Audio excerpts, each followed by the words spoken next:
Today, we will explore the Constitutional Convention of 1787, an important moment in the history of the United States. 55 delegates from the states came together to produce a document that would become the foundation of American democracy. Years later, a French historian named Tocqueville famously stated that the position of the Americans is quite exceptional, and it may be believed that no democratic people will ever be placed in a similar one.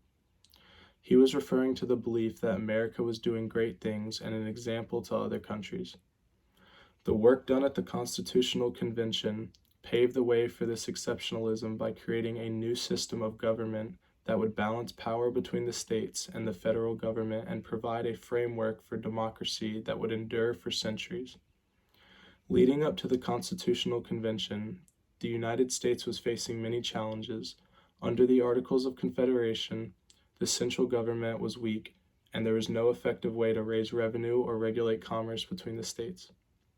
To address these issues, 55 delegates from the states met in Philadelphia to revise the Article of Confederation. There were heated debates and disagreements over key issues. For several weeks, the delegates struggled to find solutions to these problems, and there was a feeling that the convention would end without a constitution. Benjamin Franklin delivered an important speech advising them to take a 3-day recess and turn to a higher power for guidance. After this, they realized they must start fresh and abandon the Articles of Confederation completely in order to create a new, stronger central government. They had to balance the interests of both large and small states, as well as northern and southern states, to reach a consensus. Despite the challenges, they were determined to find a way to create a government that would be effective and long and lasting. One significant challenge the delegates faced was how to balance the power of the states with the power of the federal government. Smaller states feared that the larger states would dominate them, while larger states worried smaller states would have disproportionate power. The delegates eventually reached what is known as the Great Compromise, or the Connecticut Compromise, which established a 2-year legislature. The House of Representatives would be based on population, giving more populous states greater influence, while the Senate would have 2 representatives per state, giving smaller states equal representation.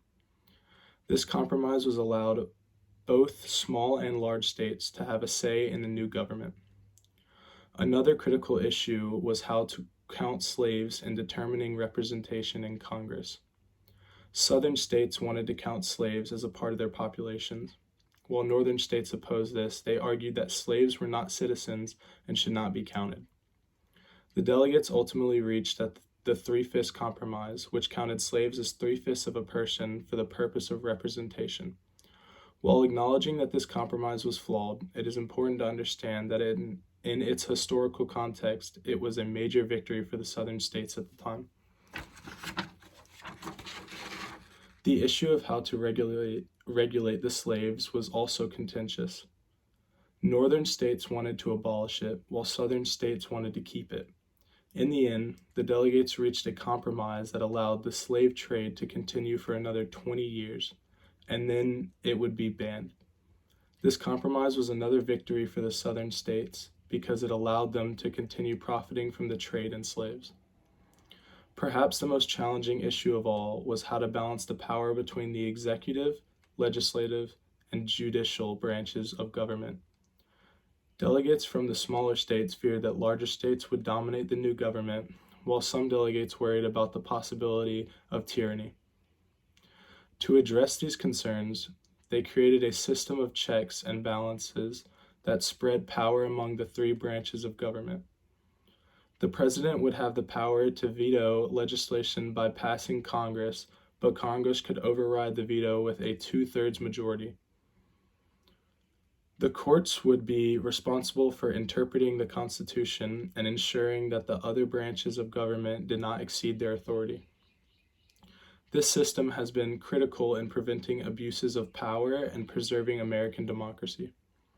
In conclusion, the Constitutional Convention of 1787 was a remarkable event that produced one of the most important documents in modern history. The compromise made at the convention laid the foundation for a unique system of government that has endured for over 2 centuries. This system has allowed the United States to become a global superpower and a leader in democracy. Tocqueville's statement about American exceptionalism reflected the optimism and hope that many of the delegates felt at the time, and their work at the convention laid the groundwork for the exceptionalism to become a reality. As we continue to face new challenges in the 21st century, we can look back at the Constitutional Convention as a shining example of what can be achieved when great minds come together to shape the future.